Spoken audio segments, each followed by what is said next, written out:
Hello there, I'm Scotty. You're not. Willy Wonka and the Chocolate Factory. Let's talk about this movie that I wanted to talk about for a while.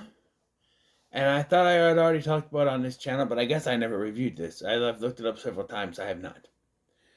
It's Willy Wonka and the Chocolate Factory from 1971, starring Gene Wilder as Willy Wonka.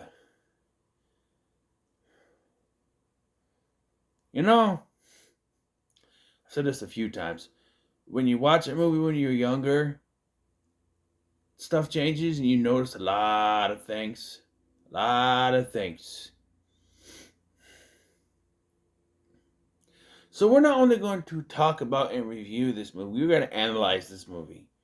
We're going to analyze how Charlie was always supposed to get the factory. Watching it this time, it's plain to see it was all a setup for Charlie to get the factory to begin with.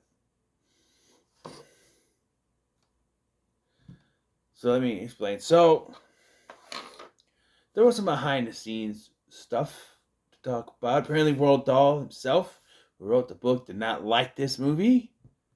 I don't think he was off his rocker, but I think it's one of those things where it's not exactly like he wrote it, so it's bad. It's one of those things. Also, he was in charge of writing the script the first time, and it was more of an outline than anything. So basically, he wanted to be verbatim from his book. And that's not what the studio wanted or what these filmmakers wanted, because it was an independent film at the time. Distributed by Paramount and later bought by Warner Brothers. I didn't know that till now. So he was an old curmudgeon. He was angry about the whole situation. So it was too personal. So you don't take his word for it because he's wrong. It's personal stuff. He also said the movie was had too much Wonka in it, not enough Charlie. Well, this one is really Wonka and the Chocolate Factory, but also Wonka doesn't show up to 44 minutes into the film. The first half is all Charlie. The second half is Wonka. So, it's half and half here. Yeah. So, we start in non-disclosed village location, and our hero, Charlie Bucket, who is a poor kid who has to do a paper route to make money for his family, and he gets chump change for the money. Not even dollar bills. Then again, we don't know where he's from. They filmed in Germany, so it gives a weird kind of vibe to it. But nobody really knows about Willy Wonka, who he is, where he came from, and he talks to this weird guy. And, you find out that chocolate. I don't know. You find out that he had a chocolate factory, he made it, and then they stopped, and then just a few years ago it started up again. No one ever goes in, everyone goes out, which kind of questions how he gets his supplies. I guess maybe a secret door somewhere. I don't know. Keeps it all secret. But one day in class with Mr. Turkentine, which I always wrongly thought was Mr. Turpentine. I love this guy though. Charlie Bucket, come to the board. Write this down. This guy later he's like, he's doing percentages, and he's like, Charlie Bucket, how many did you have? 2. Oh, that's easy. 200. No, just 2. 2? Well, I can't do anything with 2. So let's say you're doing 200. Apart from being dreadfully sick, which, by the way, he's talking to these kids about how many chocolate bars they opened. Doesn't mean they ate them all. They opened. Anyway, you find out from this random little boy in the hallway that Willy Wonka is going to invite 5 people to his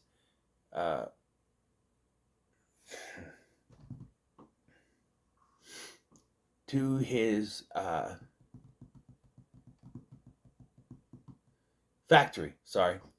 And So this is where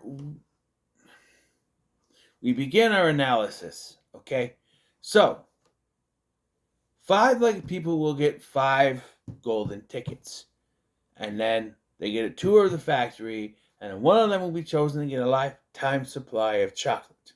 Okay? Okay. So, this is all set up. Why? Well, every single one of the winners are children, right? The one person. So first, we meet our winners, okay? Augustus Gloop from Germany, Veruca Salt, the big whiny brat bitch from England. What's her face? Violet Beauregard from somewhere in Mississippi. By the way, let's talk about Violet's intro here because you're wrong. So she says, plain and simple, that she's a gum chewer. Always been a gum chewer, but she stopped when she heard about the chocolate and went back to gum. She then says she had a piece of gum in her mouth for 40 days. Wrong. If you took the gum out to eat the chocolate and it's the same piece, it still doesn't, you cannot then, so she didn't put a new piece in, but it's the same piece. You cannot take it out, put it in, and just say, okay, I'm continuing from the last day. No, it doesn't count. You have not done it for 40 days. No. Why would you chew the same piece of gum for 40 days? No, but it doesn't count because you took it out. Therefore, you can't just put it back in. Yes, she's technically been chewing the same piece of gum for 40 days, but not consistently. She says it's been nonstop. She says, I've been chewing it nonstop for 40 days. She stopped to eat the chocolate. Lying bitch. Sorry, we got Mike TV from, I don't know, Nebraska. I don't know where he's from. And then, of course, Charlie. But before Charlie, we get this guy from Mexico who claimed to get the last golden ticket. However, it is quickly found that it was a fake. And why is it fake? Because he was the only adult to find a ticket. So that's how Willy Wonka knew it was fake. Because he tells Charlie later you couldn't trust anyone with his factory but children. Nice children. And Charlie's the only nice child there, which is why I think it was always meant for him. But every time one of these kids won, Slugworth, or Mr. Wilkinson, was always there. And by the way, another thing that Roald Dahl didn't like is that in the book, Slugworth was a villain. Where in here, they made him where he actually secretly works for Wonka. He's not Slugworth. Although they never say there is no Slugworth, just that this guy is not Slugworth. So there could still be a Slugworth. We know that there's a chocolate company called Slugworth because the Candyman, or the guy that sings the Candyman songs, calls it, when offering, I don't know why I'm doing that. Offering Charlie chocolate, offers him a Slugworth Sizzler, which sounds totally wrong. But, but yeah. So, like, Slugworth, we'll call him Slugworth for, plot's sake, shows up every single time one of these kids wins. Which means, like, if you think about it, one, how the hell could he know to begin with? And two, once we find out that he's working for Wonka, that raises the question of, was it set up for these specific kids to get these tickets? Because he's there every time. He's a waiter in a restaurant with Augustus. He's there at the factory with Veruca. He's at the car dealership with Violet. He's in Mike TV's home as one of the news people. And he corners Charlie inside of a tunnel. So, the only thing I can think of is that each, they were each picked specifically. And it had to be, then and there. The only thing is, so, the only two that we see find the chocolate are Veruca and Charlie. The other ones we don't see. So you could say if we didn't see any of them, except for maybe Charlie, we could say, okay, well, It was a setup. But we see that Verucas is found by one of the workers in the nut factory. No, it's actually a nut factory. It's not a cuckoo place. It's well, she belongs somewhere.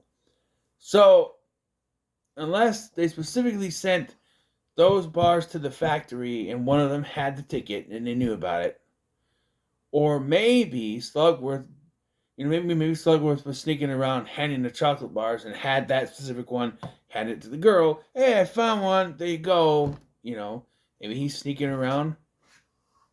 You know what they should have done? What if... No, I was going to say that the candy man, the guy in the candy store, what if he was just secretly Slugworth working for Wonka? But, I don't know, he's only there. They're all around the world, the other ones. But, I don't know. But here's the thing, though. He could still be in on it because the chocolate bar that he grabs to give to Charlie is one propped up. All the other ones are stacked on top of each other, and it's one propped up in the middle of the two stacks. As if he said it that way so he'd remember which one it was. And maybe that's what they did for the actor. It's put like that, and it's that one. But the way they're all stacked like that, and then that's set up like that, makes me think he might have been in on it too. Who knows? And the factory is located there in nondescripted town. The only thing I never really liked was the whole, all five are found, and then, oh, no, guess what? That's fake. Why do that? Why not just have him find the candy bar? Do we really have to dash this kid's hopes first, and then he finds it?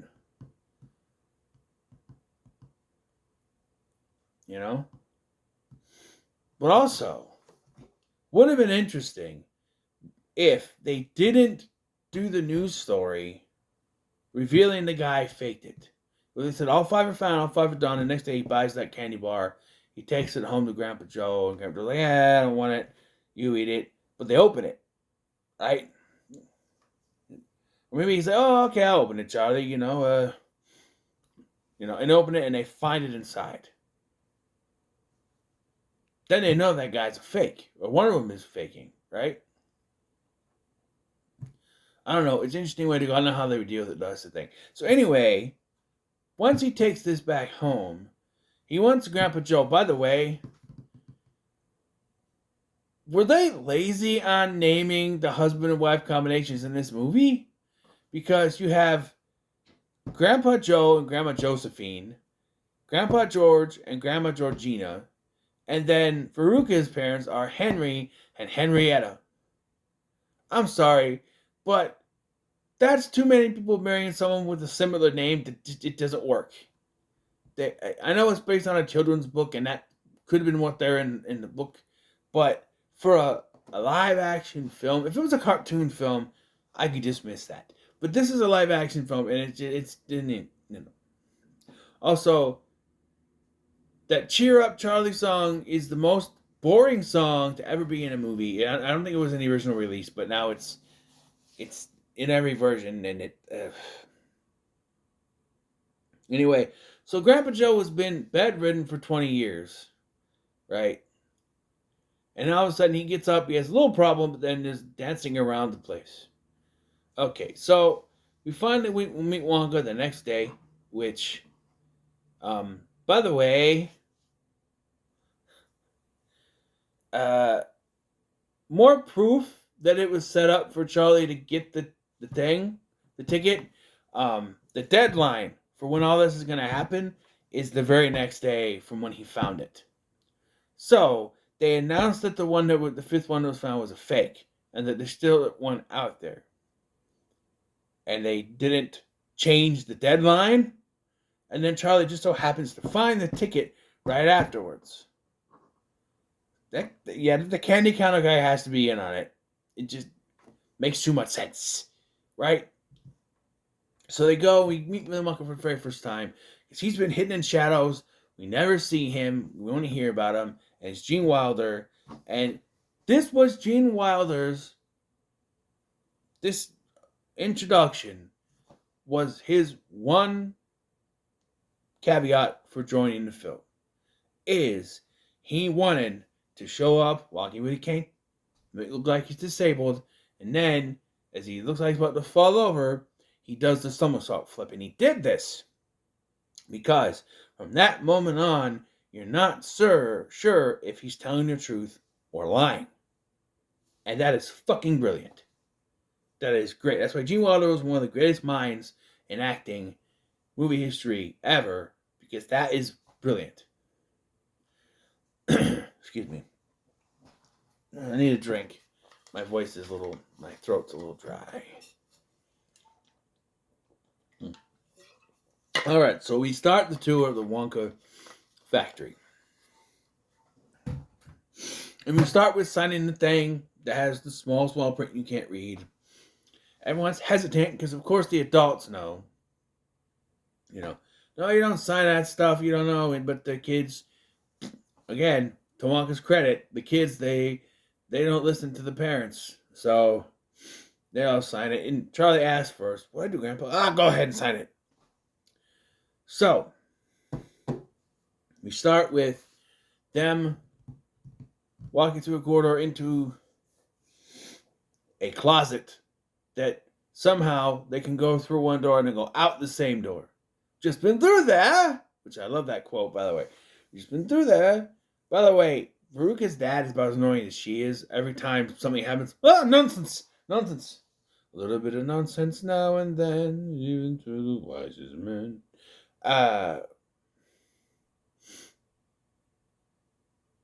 So, yeah, and they go through, and then they go through a hallway that shrinks down to a small door, and which leads us to the chocolate room. This whole area, it's the factory. It's everything. It's got a chocolate river. It's got edible food stuff, which, by the way, I heard was imported from America, which is not smart because it got stale. And the chocolate water, as good as it is actually, like, according to the actor who played Augustus, tastes like dirty water because it had like chocolate cream and stuff in there, but it didn't it didn't mix right. But so something I've always noticed, especially this time, Augustus starts drinking the water, the chocolate, and Wonka realizes it, starts yelling at him. Wonka knocks him into the river. He does it on purpose. And anyone ever notice that? When he runs up to him, he knocks him into the river. And he gets stuck in a thing, and the pressure goes, shoots him up. And then they take Mrs. Gloop, and we get our first Oompa Loompa Doompa Dee Doo. That's right, the Oompa Loompas were from Loompa Land, and were afraid of Hermitius Knits and Snozzwangers, apparently. But yeah, and we're down to 4 children after this. By the way, the song "Pure Imagination," not to skip over it, I'm sorry, is a fantastic song, one of my favorites. As is the "I've Got a Golden Ticket," which I did skip over. I'm sorry. They're great songs. The 2 best songs in the movie, I'm sure, besides the Oompa Loompa ones. But our next location is, I believe it is where all of the stuff is being tested. They're told not to touch anything, and this is where we get the everlasting gobstopper, which was mentioned by Slugworth. And I was always disappointed that the actual everlasting gobstoppers don't look like this. It's like a little multicolored gob-goober thing, right? Cluster. Where, yeah, real everlasting gobstoppers are like little circular things. I was always disappointed that they didn't look like that, like in the movie. And maybe when they first came out with them, they did, but then changed it. I don't know, but also, the real gobstoppers didn't last as long as you wanted them to. They shrank pretty fast. Just saying. But this is what they have to give to Slugworth, so of course none of them eat them. But then we get the gum. It's a 4-course meal. 3-course meal. I think I said 4-course meal, but they only go for 3 courses. There's a soup, tomato soup, roast beef. I like that. It's a 3-course meal. Bowl. No, roast beef. And then blueberry pie. And then Violet turns into a blueberry and oh dear. So obviously it's a blue light over the actress, but in HD, you can really tell it's a light. Like when I was a kid, it looked like she was actually blue. You know, watching it on a VHS or whatever in that regular quality. Older movies were not meant to be seen in HD because now you can find. I hate to see what this looks like in 4K because I don't know, but you could really tell things now. And so when you watch this in HD, you can tell it's just a light on her. But she turns into a big old plump thing, plump blueberry with juice. And another Oompa song happens, and we move on to the. I forgot one of the most important parts, right? Fooey on me. After Augustus Gloops goes shotgun at the thing, we get the boat. The boat. Is it raining? Is it pouring? You know, I don't know that. And Gene Wilder's performance, apparently, they didn't tell the kids what he was going to do. So their reaction is genuine. They all thought he was having a mental breakdown. So that's a great scene. Only made better in the Tom and Jerry version when they have Tuffy do the scene. It's the only one that only part that's better. Which, by the way, just a little aside, the Tom and Jerry version doesn't make any sense. So in that version, Tom and Jerry steal a box of Wonka bars. Before the contest is announced, I might add, they steal the box of Wonka bars, but Charlie makes them give it back. But then the contest is announced, the whole thing goes through, right? And then the bar of chocolate that Charlie gets, that gives him the golden ticket, comes from the box of chocolate. Bullshit. That box was delivered there before the contest was announced, and therefore it would be a batch of chocolate bars that were sent before anything happened. So it would not, none of those would contain the one. I know what they were trying to do, trying to suggest that, Tom and Jerry were special or whatever, but good luck. But it doesn't make any sense. Anyway, back to the actual movie. So, where were we? Right. They get in this, is this the... No. Yeah, right? Right. Yeah. Oh, to go back to the experiment room, I love Gene Wilder's jokes. So he's over this vat of stuff, and he puts his finger in it, and goes, throws 2 shoes in. One of the guys asks, what's that for? Now, give it a little kick. Another vat, he puts his finger in and goes, hoo. And Mike TV goes, what, too hot? No, too cold. And just proceeds to put a coat into the vat. Subtle little jokes like that. I love those. I don't know why. I also love when Mike TV has the exploding candy that Wonka says it's not strong enough yet. Sorry. Gonna blow up people's teeth if it gets any stronger.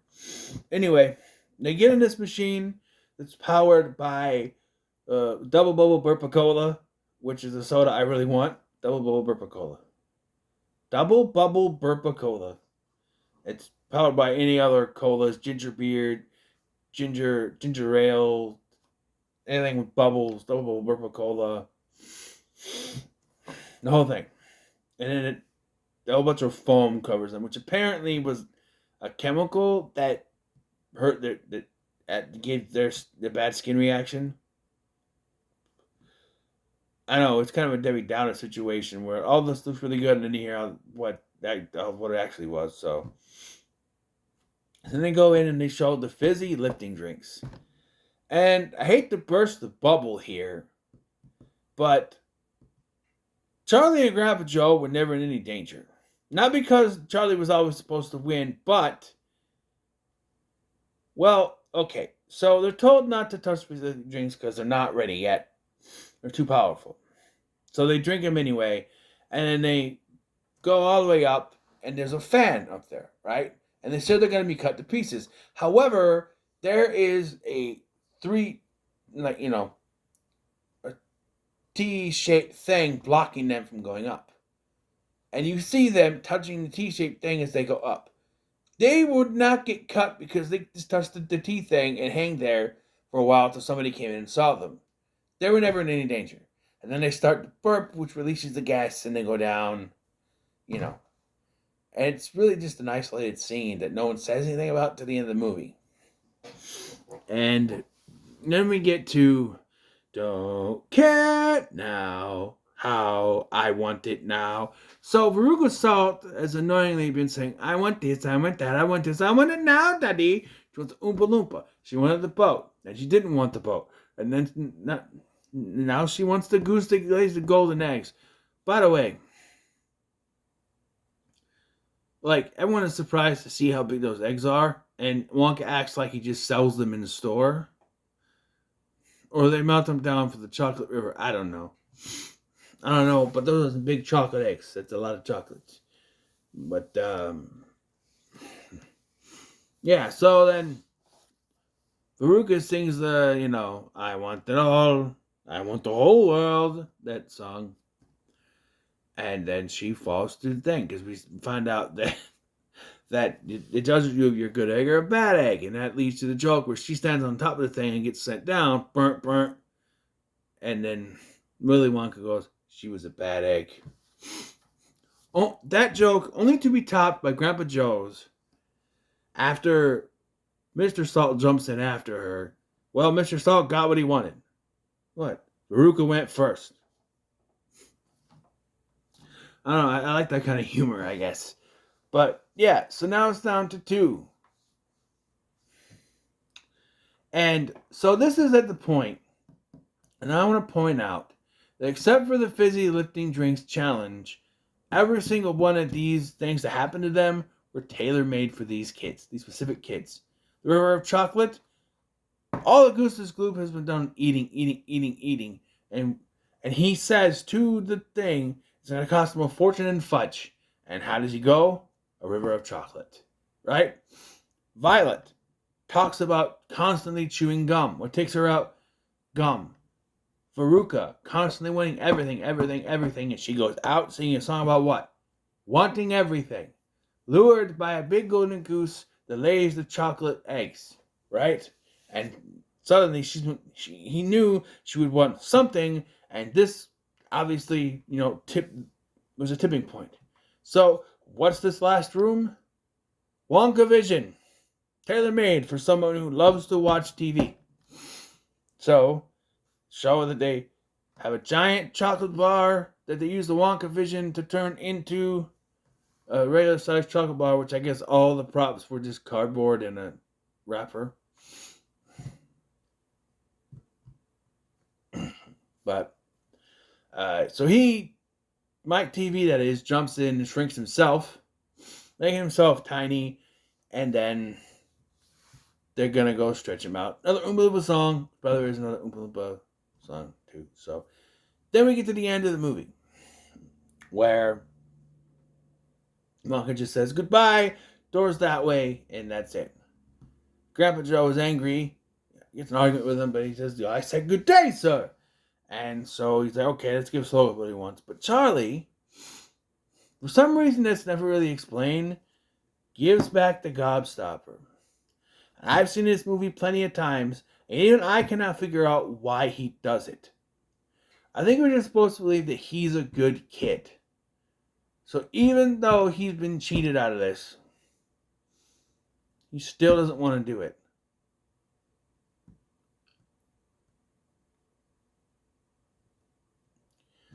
But this was a test all along, and Slugworth, or at least the guy we were told was Slugworth, was actually Mr. Wilkinson working for Willy Wonka. By the way, the guy was German and he was dubbed with an English.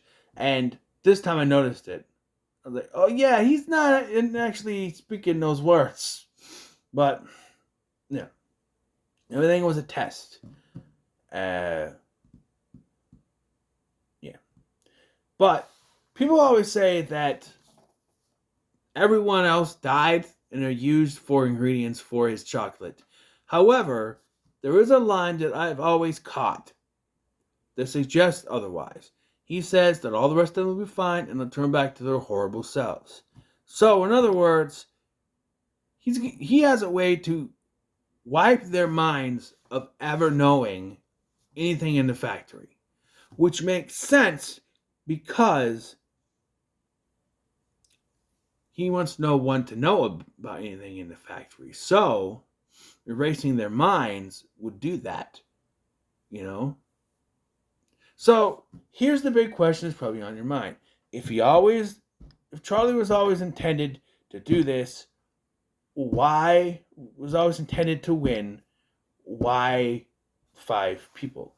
Well, he couldn't outright just go to this kid's door and say, hey, come work in my factory. He even said he had to be sure. Because you never know. So he picked out these 5 specific kids, all right, knowing that Charlie was the good one and wanting to make sure he was the good one, right? So Charlie gets the chocolate factory. They go in the glass Wonka Vader, which goes through the roof. And what happened to the kid who got everything he ever wanted? He lived happily ever after. And the whole family's going to live in the chocolate factory, apparently. They're still poor. I mean, they got the chocolate factory, but I guess they'll eventually make money. Do they get Wonka's bank account? Or he can retire with that. I never got how they're out instantly rich now. They just live in a chocolate factory. I don't know. I don't know, but this is fuck it. This movie goes to the moon. I'm not gonna go back there and throw the Blu-ray, but yeah, it's a fantastic film from beginning to end, to the moon all day long. It's just fantastic. And now that we analyzed everything, we know that Charlie was always meant to win. You know, the acting in this ranges from very good to like the kids were not really actors, and even like they stopped acting after this. So yeah, Peter Ostrom didn't do any more movies, but you know, he is kind of the worst one. For some reason, he gets better once the other kids are around because they're not the best either. But during the first half of this movie, wow, I don't know, it just hit me. It was off-putting a little bit. It's fine. Gene Wilder, of course, is fantastic in this movie. So, yes. What are your thoughts? What are your thoughts? Excuse me, I know English. On Willy Wonka and the Chocolate Factory. Let me know comments so much to like, share, and subscribe. Thank you for watching. I'm Scotty, and I'll see you in the next one.